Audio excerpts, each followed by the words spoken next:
여러분 고생이 많습니다. 여러 가지 현안들이 있는데 현안에 대한 입장을 묻는 전화들이 하도 많이 와서 일일이 답변하는 것보다는 이런 자리를 빌어서 이야기를 하는 것이 좋겠다 싶어서 간담회를 하게 되었습니다. 백신 문제, 또 변창흠 국토교통부 장관 내정자 문제, 그 다음에 어제 대통령의 사법기관 책임자들 회동 문제, 그 다음에 성남시의 특채 문제, 이런 것들을 말씀드리고 궁금한 사항 질문 받는 걸로 그렇게 진행을 하도록 하겠습니다. 코로나를 퇴치하기 위한 가장 확실한 방법은 백신이라고 전문가들이 일찍이 이야기를 해왔습니다. 그런데 지금 일부 나라에서는 백신 접종이 벌써 시작이 되었는데 우리나라는 도대체 언제 백신 접종이 가능하고 얼마의 물량 확보가 가능한지 전혀 국민들이 알지 못하고 있습니다. 이런 점을 지적하는 야당과 언론과 전문가들의 발언을 국민 불안을 조성한다고 자꾸 도로 나무라고 있습니다. 오히려 국민 불안은 우리는 언제 백신을 접종할 수 있는 것인지 얼마를 할 수 있는지 전혀 알지 못하는 상황이 국민들에게 불안한 것이고, 그 다음에 정부의 책임 있는 당국자들이 이 백신의 안전성을 먼저 확인한 다음에 접종한다고 자꾸 이야기를 하고 있으니까 백신이 되게 불안한가 보다 이런 생각을 가지고 있습니다. 백신의 문제는 세계 각국이 모두 대통령의 일로 되어 있습니다. 대통령은 말로만 백신 확보하라고 해서 되는 것이 아니라 직접 나서서 본인의 책임하에 백신을 구해야 되는 것입니다. 미국이 그랬고 싱가포르가 그랬고 다른 나라들도 마찬가지입니다. 그런데 우리는 이미 이 백신 물량의 계약들이 거의 끝난 9월에 왔어야 대통령이 백신 확보하라고 말씀하셨고 이제 와서 확보되지 않았다고 짜증을 냈다는 그런 보도를 보고는 참으로 실망과 아연실색을 금할 수 없는 그런 상황입니다. OECD 37개 회원국 중에서 우리나라가 백신 확보 수준이 34위로 거의 꼴찌에 가깝습니다. 인구 대비로 캐나다는 무려 511%, 일본도 약 120% 물량을 확보하고 있는데 우리나라는 정부의 말을 다 믿는다 하더라도 70%에 머물고 있습니다. 심지어 우즈베키스탄, 네팔, 도미니카 공화국도 우리보다 인구 대비 많은 물량을 확보하고 있습니다. 이렇게 골든타임 다 놓치고 서로 책임 전가하고 어영부영하다가 이게 문제되자 청와대는 부랴 물량 확보를 강조했다고 둘러대고 있지만은 결과는 참담하기 짝이 없습니다. 그런데 어제도 대통령께서 우리도 특별히 늦지 않게 접종할 수 있을 것이라 믿고 있다. 이게 대통령이 하실 말씀은 아닙니다. 이 이야기는 누구든지 다 할 수 있습니다. 그리고 백신 접종이 한 달 빨리 되는 경우와 한 달 늦게 되는 경우 국가적 경제적 이익이 약 1개월에 10조 가까이 된다는 추산도 나와 있기 때문에 한두 달 빠르냐 늦느냐가 이렇게 만연히 할 것이 아니라 분초를 다투는 시급한 일인데 말씀 자체가 특별히 늦지 않게 접종할 수 있을 것이라 아마 좀 늦는다는 걸 전제로 하신 것 같고 언제쯤 될지는 확실히 모르니까 믿고 있다 이렇게 말씀하신 것 같습니다.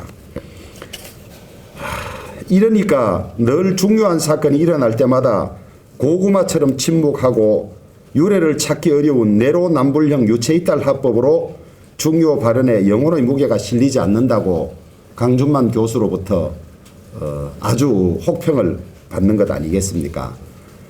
우리는 역사적으로 지도자가 비겁하게 변명하고 자신의 보신만을 위한 사례를 두 가지를 가지고 있습니다.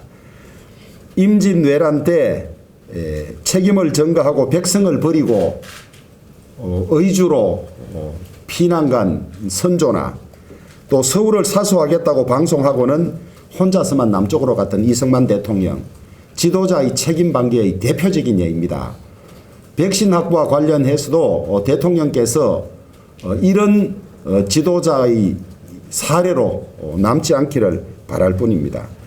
지금으로서는 뭐 때문에 백신 확보가 늦었는지 진솔하게 국민들에게 밝히고 또 앞으로 어떻게 하겠다고 하는 것이 중요한 것이지, 이런저런 이유로 면피를 하고 아직도 K방역이 제일 낫다고 자랑하고 있는 동안 국민들의 속은 무너져 내리고 있습니다.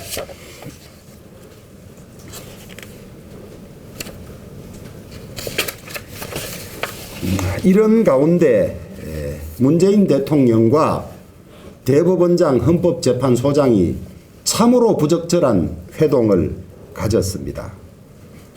어제는 서울행정법원에서 헌정사상 초유의 검찰총장 징계처분에 대한 집행정지 신청 사건 신문이 진행되고, 또 오늘은 조국 전 법무부 장관 부인 정경심 씨에 대한 1심 선고 공판이 예정되어 있습니다.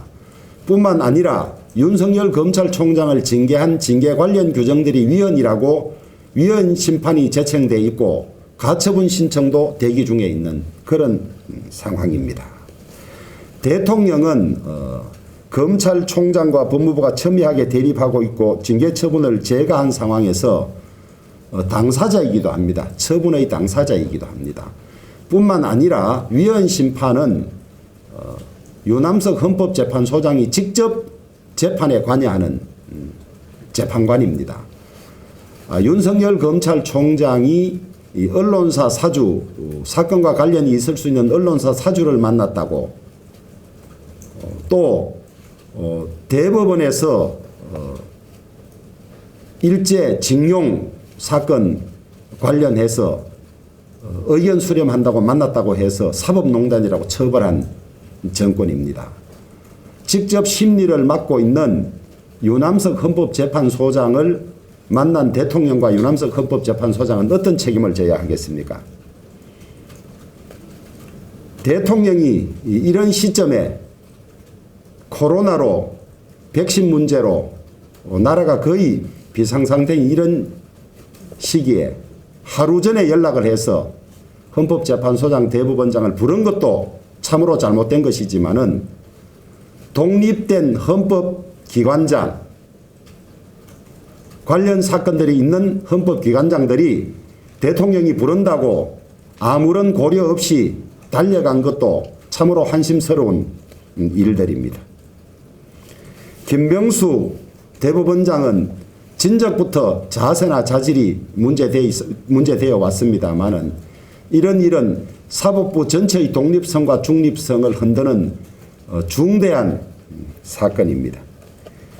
대통령께서는 윤석열 검찰총장 쫓아내는 데 쓰는 안간 힘을 백신 구하는 데 좀 썼으면 좋겠고, 사법부 수장들을 불러서 때에 맞지 않게 간담회를 할 시간에도 백신 확보에 노력해 줬으면 좋겠습니다.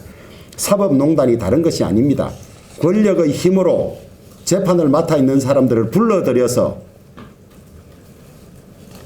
대화하고 식사하고 하는 것 자체가 사법농단의 가장 중요한 한 단면이 될 것입니다.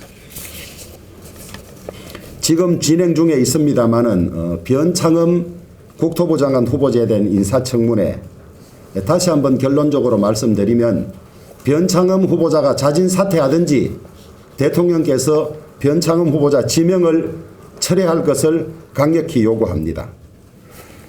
여기 지금 정리를 해봤습니다마는 이것 이외에도 숱한 일들이 있는데 판이 부족해서 못 만들 정도입니다.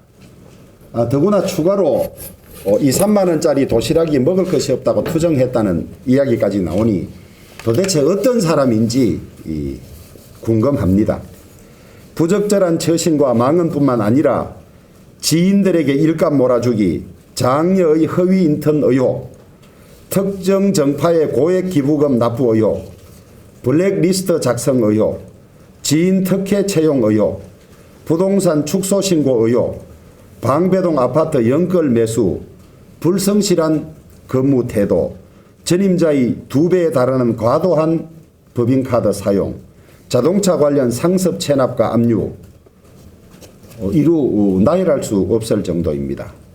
또 이러한 개인적인 흠결뿐만 아니라 부동산 정책과 관련해서도 잘못된 인식을 가지고 있을 뿐만 아니라 지금 이렇게 잘못된 부동산 정책을 바로잡기는커녕 오히려 더 악화시킬 수밖에 없는 그런 정책 마인드와 사고를 가지고 있는 사람입니다. 그리고 어제는 불쑥 이런 구설과 막말을 무마 시도하려고 사전 예고도 없이 산재 피해 유가족들의 당식 농성장을 그것도 사진 찍는 사진사를 대동하고 고개를 숙이는 이런 쇼까지 연출을 했습니다. 아무런 진정성도 없고 오늘 하루 청문회만 지나면 된다는 계산으로 국회와 국민들을 모독하지 말기를 바랍니다. 정의당조차도 유가족의 용서 없이는 인정할 수 없다고 비판하고 있는 그런 상황입니다. 이런 마당에 청와대와 민주당은 한술 더 떠서 변 후보자가 문재인 정부의 부동산 정책을 제대로 수행할 거란 내부 공감대가 있다고 말하고 있어서 참으로 거리감이 있는 그런 상황입니다.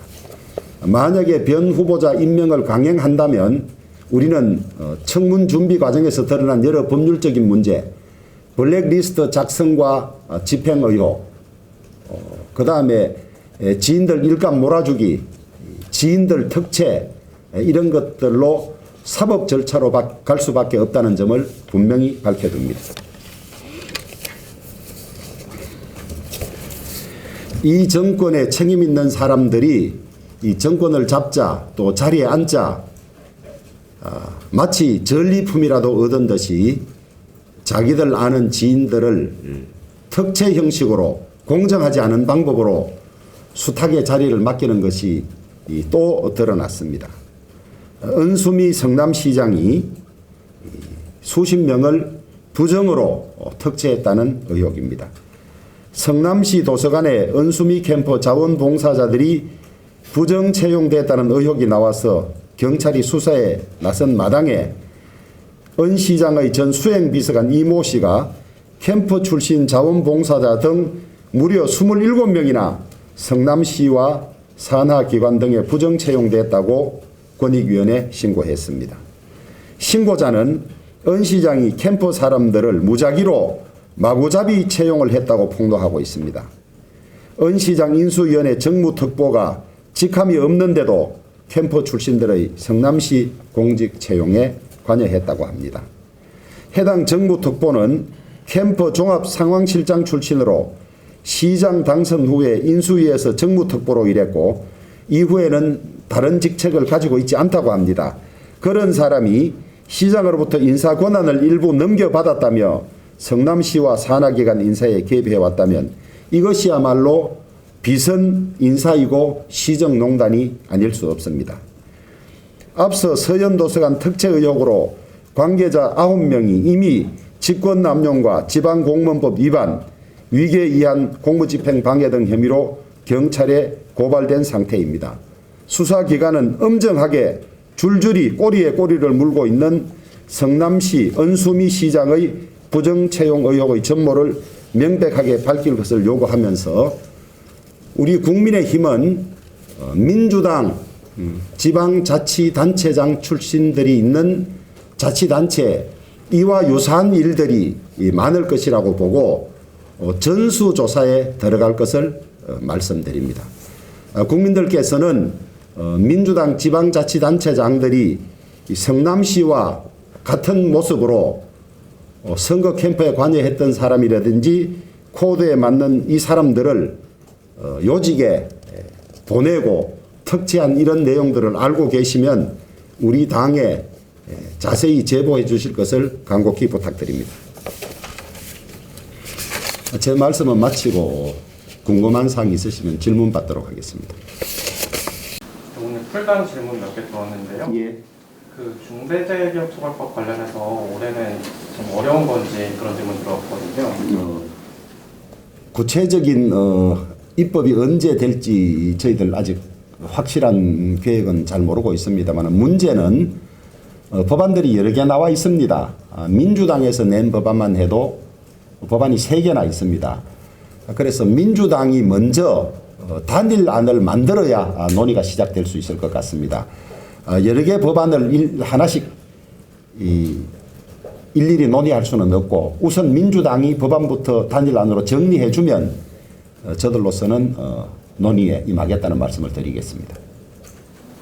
그리고 또 다른 질문인데 내일까지가 기한인 그 공수처장 후보 추천위원 한 명이 지금 공석이잖아요. 지금 과정이 어떻게 진행되고 있는지 말씀드릴까요? 저희들 그 후보자가 될 만한 분을 접촉해서 거의 준비를 마친 상태입니다. 내일 중으로는 아마 추천을 할 수 있을 것 같습니다. 그분 의중은 좀 어떠세요? 여쭤보니까. 어떤 의중? 그거 이렇게 건네시니까 어떤 반응이 좀 있으셨나요? 일단 공수처장 후보 추천위원으로서는 허락하고 추천위원회에 참석하겠다는 뜻을 전달받았습니다. 그리고 또 다른 질문인데 당 일각에서 그 내년 보궐선거 앞두고 이제 경선 룰을 좀 100% 시민 경선을 바꾸자는 의견이 좀 있는 것 같아요. 이거에 대해서는 개인적으로 어떻게 생각하시는지 대표님께서. 제가 개인 의견을 말씀드리는 것은 조심스럽습니다만은 당은 당원들이 당을 이루는 중요 요소이고 또 당원들이 내는 당비로 사실상 당이 운영되기 때문에 당원들의 의사를 전혀 무시하는 것은 저는 바람직하지 않다고 봅니다. 다만 당원들의 의사가 많이 반영되는 경선 규정 때문에 좋으신 분들이 경선에 들어오는 것을 주저한다면 그것도 바람직하지 않다고 보기 때문에 그 두 가지 측면을 어떻게 조화롭게 해결할 수 있느냐는 것이 이 공천관리위원회나 경선준비위원회에서 찾아내야 할 숙제인 것 같습니다. 안철수 대표 같은 경우에 그 연립정부 얘기하고 일단은 국민의힘 후보로는 출마하지 않겠다는 뜻을 밝힌 것 같은데 이에 대한 입장은 좀 제가 안철수 대표의 자세한 생각을 들어보지 못해서 의견을 내는 것이 조심스럽습니다만은 국민의당의 안철수 대표는 저런 생각을 가지고 있구나 정도 파악하고 있고 구체적으로 시간이 더 흐르면 뜻이 더 자세히 파악되고 나야 우리 당의 입장이 나올 것 같습니다. 공수처장 후보의 추가 추천은 국민의힘 쪽 추천위원들께서 하지 않는 건가요? 저희들이 접촉하고 노력을 하는데 훌륭한 후보들이 모두 잘 동의를 하지 않은 것 같습니다. 그 이유는 민주당과 법무부 장관 뭐 이런 분들이 자기들 사람을 고집하려고 하는 마당에 후보로 허락을 하고 그 서류들을 내고 하는 것이 아무 의미가 없다. 그렇게 말씀하시는 분들이 많습니다.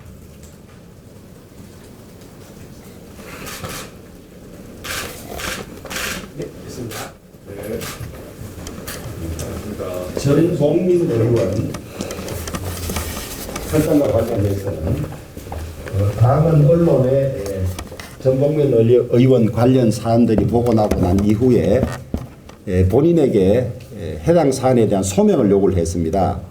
그래서 소명서를 제출받았고 당은 당규 절차에 따라서 당무감사위원회에서 조사를 하고 조사 결과를 가지고 윤리위원회에 징계 청구를 하도록 되어 있는데 소명서를 받고 난 다음에 당무감사위원회 감사를 시작하겠다고 알렸습니다. 그런 상태에서 본인이 어제 그런 결정을 했다는 점을 말씀드립니다. 마치겠습니다. 수고하셨습니다.